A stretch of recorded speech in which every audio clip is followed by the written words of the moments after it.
Hello, I'm David Chaston with 90 at 9, brought to you by interest.co.nz. This week, get everything you need to know in 90 seconds at 9 o'clock, with news of doubts about the viability of the Glenbrook steel mill.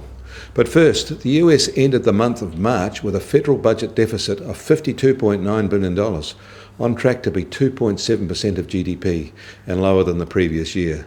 Spending rose, but a feature was that tax revenues rose to record levels on an accelerating economy. China's export sales slumped 15% in March, a shock outcome that deepens concern about spluttering Chinese economic growth. The shock fall hammered the Australian and New Zealand dollars, though expectations of fresh economic stimulus from Beijing helped Asia stocks higher. The FT has reported today that Greece is preparing to default on its next IMF repayment. We've come to the end of the road, they said. If the Europeans won't release bailout cash, there is no alternative to a default.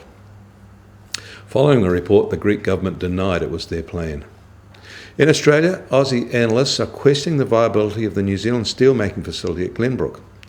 BlueScope Steel is burning cash through the ironsands facility, says Credit Suisse, and the operation could lose up to $40 million in 2015-16 if iron ore prices don't recover.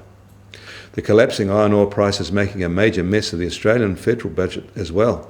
Large budget deficits are coming because there is no political will to cut back on spending. In New York, US Treasury 10-year yield was unchanged overnight at 1.95%. Local swap rates will likely follow the New York lead. The US oil price is also unchanged today at $52 a barrel, and the Brent crude is at $58 a barrel. Output in US shale fields is becoming increasingly volatile, however. The gold price has fallen and is now at $1,199 an ounce. New Zealand dollar will start today much lower on the reaction to the poor Chinese trade data. It is at 74.4 US cents, a whole 1 cent lower than this time yesterday. Still very high against the Aussie at 98.2 Aussie cents, and the TWI is just on 80.1. I'm David Chaston. That was 90 at 9, brought to you by interest.co.nz.